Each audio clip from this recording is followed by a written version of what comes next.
Hi, everybody. Welcome. We're so glad you're here.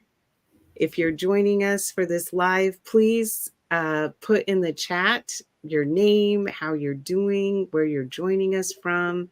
And I'm just so delighted to be here in conversation with you, Carola. Thank you. So happy Did, to be. did I pronounce your name correctly? Yeah, you were pretty close. It's Carola Ponce. Hi everyone. I'm not seeing who is online right now, but I'm very grateful for being part of this conversation and just for the opportunity to like really unpack a lot of like the essence of the things that have made us who we are and can connect us in such special ways with other women who have similar and also different experiences, the importance of creating this sisterhood and network. Thank you. That is so beautifully said. That's exactly what this space is designed to create, is a space where we can share our stories with each other and find those points of commonality as well as of difference. And as Audre Lorde said, use our differences as our strengths in our joint struggles. Yeah, absolutely. So I think this is a good opportunity to introduce myself. I'm a creative, I'm a designer. English is my second language. I'm also an immigrant, but I've lived in the US for most of my adult life. I migrated when I was in high school to San Francisco.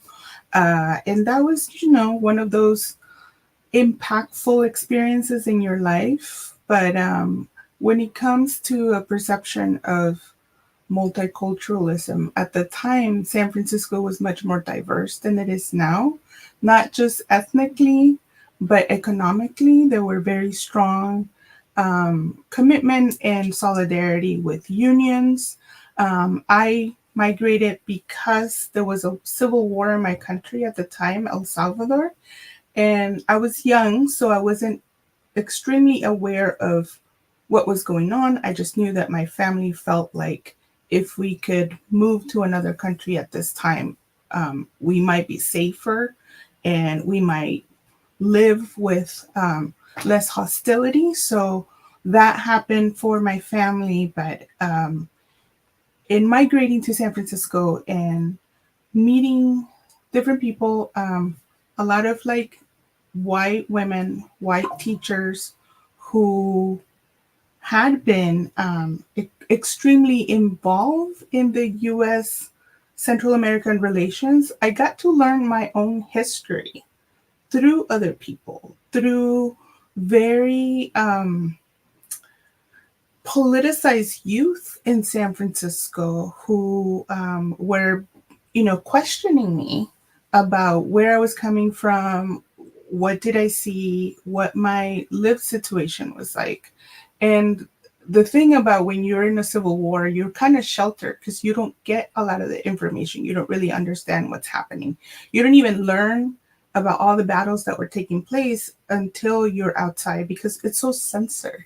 So I learned about the history of my country and my people in a foreign land. And when I think about multiculturalism, I really think about that environment in San Francisco in that era of late 80s, early 90s, where there was a lot of solidarity and awareness of what was going on in El Salvador. Or maybe I was just really lucky to come into the San Francisco Mission and working class environments where at the time there were a lot of different ethnicities represented in those working classes that had a higher than I think anticipated level of solidarity and understanding of what was happening in my own country. Wow, that is so interesting that you share that. I your country and the Civil War there played a huge impact in my life. That was one of my early activism experiences, was fighting against apartheid and fighting against U.S. involvement in the civil wars in El Salvador and Guatemala, and and that was a big radicalizing experience for me as well. Reading Eduardo Galeano and Rigoberta Menchú and Archbishop Romero and all these leaders, learning what was going on, and then to see how the United States was so deeply involved, sending $4 million worth of armaments a day to a country the size of Massachusetts, you know.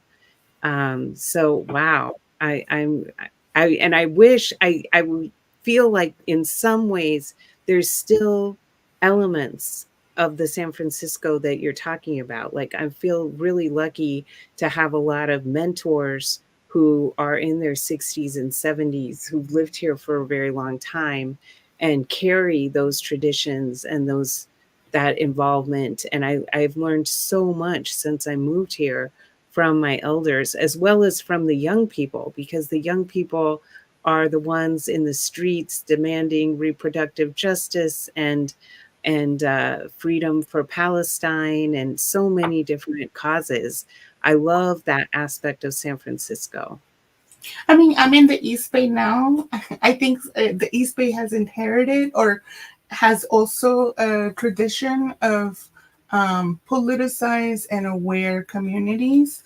And I'm very happy to be here because I feel like it still gives me some of that initial nurturing of understanding and diversity that I love so much about moving to the Bay Area. And um, yeah, going into the US policies, I mean, I think that I have a lot of peers and really good friends who are like, how can we be giving Israel so much money? And it's I don't think that people even realize the second highest recipient of military aid in US history was El Salvador when I was there. Um, and they were, like the official record is 75,000 people die in a decade, not in 6 months, but in a decade. And it's like, how can you be surprised? The U.S. involvement in the world. This has been happening for decades, and I think that I'm very in awe of the new generation who's like on the street speaking out.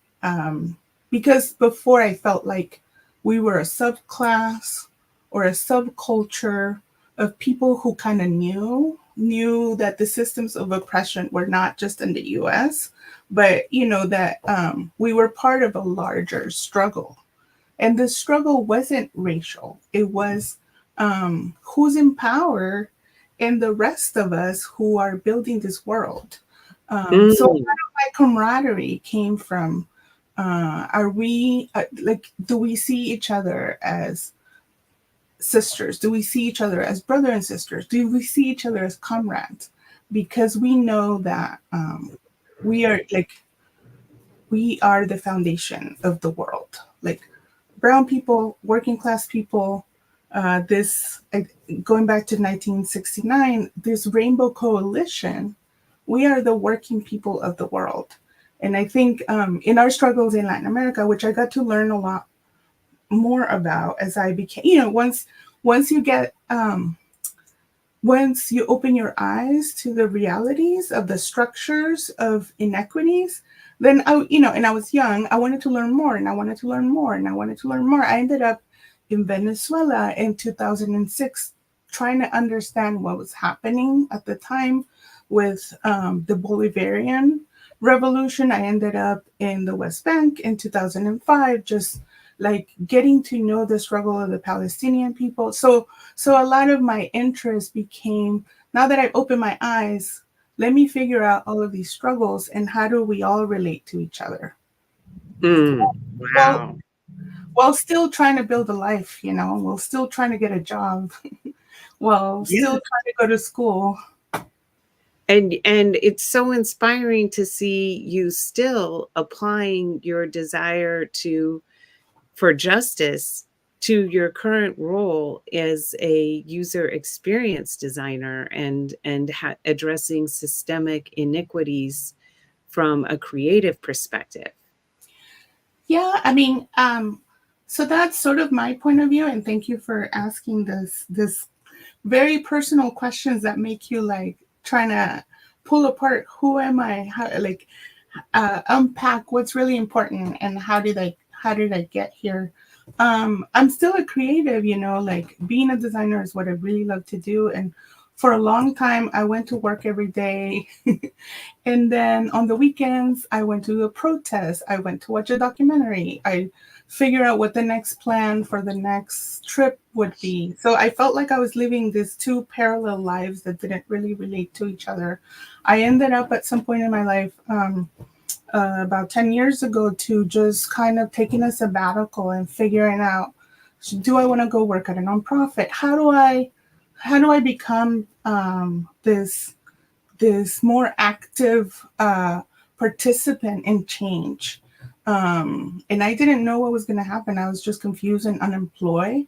But luckily, uh, all of these um, all of these quests, asking the questions, talking to people, led me to working at the White House for the Obama administration. At the time, they were forming the United States Digital Service, and that was a way to bring tech into the government. And that really led me to like being able to finally do the work that really matter, creating designs, tools, experiences for the communities in the United States that needed it the most. And that led me to other opportunities in doing more equitable design work, tools that are mainly for creating impact, social services. So I'm just really happy that that happened. It doesn't always happen. And you have to also acknowledge like um, the level of privilege that you need to have in order to even consider quitting your job and figuring out how to do the thing that you really love. So I'm glad it worked out, but wherever you are and whatever you're doing, I believe that that's your trench. Like you don't have to necessarily leave your job like I did. You could just figure out in your community, in your everyday life, how are you bringing compassion? How are you bringing awareness? And how are you also like acknowledging the realities of these systems and of this world that we're in, and how unfair it is for so many people, and where in your everyday life, in your community, in your networks, can you make an impact? If, Ah, if you choose to do so. But I find my life so much more rewarding when I get to do things that I feel really tied to my values. I love that point so much, Carola, that we each have a trench, and it's right where we are, and it's with the people who are right around us. That's where we're going to have the biggest impact. And the more that we engage in with our neighbors, the more that we engage with our coworkers, the more that we engage with our families and our kids' school and all of that, that's how we start to shift things. It can feel like, oh, I don't have any power. But as Alice Walker taught us, the most common way that people give up their power is by believing that they don't have it. And we all have a scope and sphere of influence where we can make significant change. Yeah, that's really well put. I mean, and I know that, and I really commend you and appreciate that you are leading this effort to get white women to kind of understand the reality of the experience of everybody, and look at the world and look at our society from a lens of this intersectional experiences as women, but what it means to be a person of color, or what it means to be fully left out of the equation, what it means to be marginalized. But like I said, as a youth in San Francisco, I was exposed to white women who had lived in Nicaragua, and after the revolution, they moved to Nicaragua, and they went to teach, or they went to help out the revolution. And to me, that was like, I mean, I was like 18, 19. To me, that was like, whoa, it blew my mind. And I think that some of these disparities of unawareness are by design, because there was an era, or at least in my experience, there was an era when people knew, understood, and I think that that would have been historically in the late 60s, early 70s. These people were older when I met them, but there was the 80s, and they saw that as this big commercial type of boom, mainstream era, and this is all by design. These are systems of design. So there was a lot of like pro-capitalism in the 80s, and I think it was in part to erase that American culture of resistance, of resistance, and of also of camaraderie with the rest of the world, of seeing themselves as part of the world. So I'm really glad that these conversations are happening now, and that at any time in our life we get to radicalize our perception of our place in the world.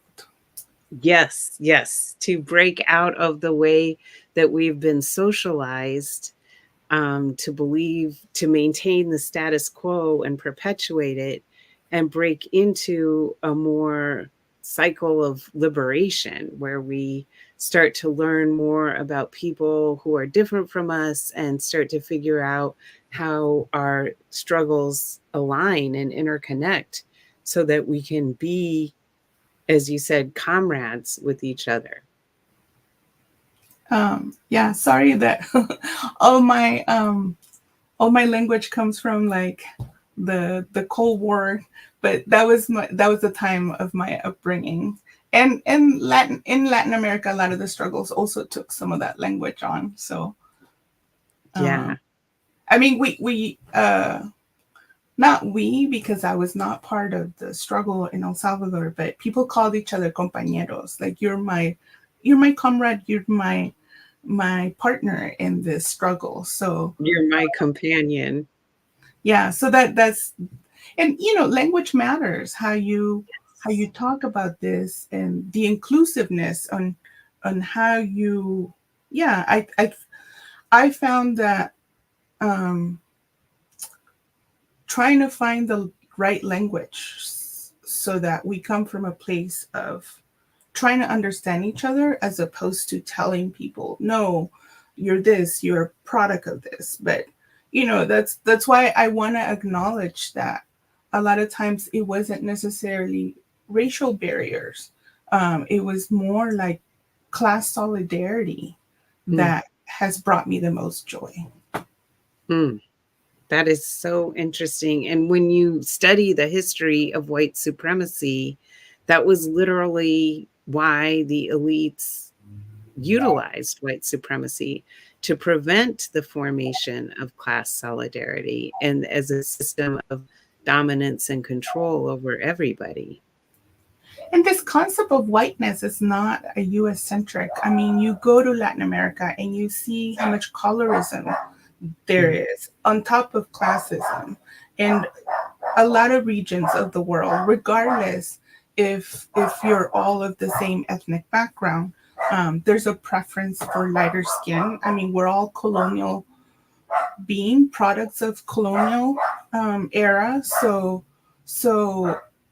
all of these systems. I mean, just from my upbringing in Latin America, you had different classes that were related to the color of your skin. Like, it's something that has been created in our time frame to divide us. But instead, I really think that we can find the commonalities of our struggles, and understand where they come from and where we play a role. Like, now living in the US for most of my adult life, I feel that responsibility. Like, how am I showing up when I know my taxes are paying for all of these, like, to break down all of these liberation struggles? So what are the opportunities to like combat that, or where can I alleviate some of the problems that I feel like I'm a part of now. Yes, yes, that is definitely something that is top of my mind as we head into April 15th. Ugh, there's gonna be a massive action in, all across the country, a general strike, and in cities across the country, including Oakland, massive civil disobedience for April 15th. Yeah, I've seen people say delay your taxes. I don't know that that's going to make an impact financially. Like, But I am really glad to see the people leaving the, president blank or yeah, voting yeah. undecided. And going back to language, that's a way to create a message. And these are peaceful, these are peaceful civil ways to like let those in power know that how we feel and how we feel towards each other. Uh, Mhm. you know, these are not religious struggles. These are not. I mean, these are human rights struggles. And that Yes. spirit of solidarity, it's very much alive in a transnational way. So yeah, very hopeful that not only are we having the conversations and trying to figure out where we fit things, we can transcend some of these by finding every opportunity that we can. Whether we talk about it, we post about it, we call. There's so many ways, and as long as we don't give up. Uh, Exactly. And that's exactly why we're having this event on, uh, April 17th, and I'm gonna pop the link in the chat for people to get, tickets. We are hosting an interracial sisterhood conversation, and I'm so excited that you are going to be one of our speakers, and, maybe you could share a little bit about what you plan to talk about. yeah, a little bit of this. I mean, like I feel like a lot of my experience has been learning about my own history in a foreign land, and then building the connections necessary to be able to survive and also thrive, and finding the connection with the things that I care about with the work that I do, and never giving up, because as I continue to get older, I'm always learning, especially from some of these new built communities around young people. I get to learn so much. So yeah, I really come from a place of collaboration and mutual understanding, and I hope that that resonates with others. And I'm very thankful and feel very blessed to be part of this circle. So thank you so much. I look forward to talking more. Thank you. Thank you. And if anyone has any questions for us or wants to share where they're joining us from, you can put that in the chat, or any feedback on anything that we've said so far. And, maybe you could speak a little bit about ways we can break systemic inequities, ways we can get things to become more equal and just. I mean, my perspective or my experience, I mean, we could burn it all, but if you don't want to burn it all, acknowledge systemic inequities, acknowledge, like, pay attention, read the books, listen to the podcast, have the conversations, figure out where in your space, in your life, you start to acknowledge those inequities and then break them. You can break them with the way that you talk about things, think about things. We can break those inequities with what our purchasing power can be, where we buy, we don't buy, how we vote, what businesses we support. I mean, in your everyday life. And that's what I'm trying to find, my everyday life. Where can I really support what is going well, what is representative of underserved communities, and completely get away from other resources that are serving these inequities and are serving this systemic capitalism. Exacerbating it and making it worse. Yes. Yeah, I'm glad that you're able to do that. Sometimes I get so like, it feels so hard to figure those things out, when yeah, in this modern world. But the alternative always does exist. And we do have a lot of information available, so it's also like doing some of that homework and figuring things out, and also like relying on each other to kind of inform each other about what we're learning. Yeah, that's another reason why We don't we're have to do having. it alone. Yes, yes, yes, yes. So important to be together.